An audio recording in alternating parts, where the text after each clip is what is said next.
बहुत तेरी आई रे, छोड़ गया जब से तू मुझको, नींद कभी भी ना आई रे, चैन नहीं पाओगे, हाय चैन नहीं पाओगे, मेरे दिल को तोड़ने वाले, करके बर्बाद मेरे दिल से खेलने वाले,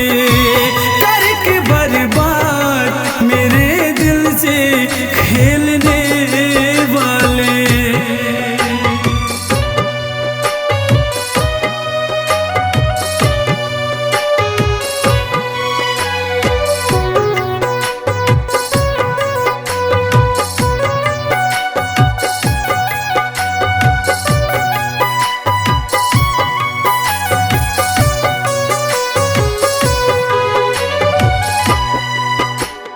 पल पल अखियाँ याद में तड़पे, हर पल रास्ता निहारे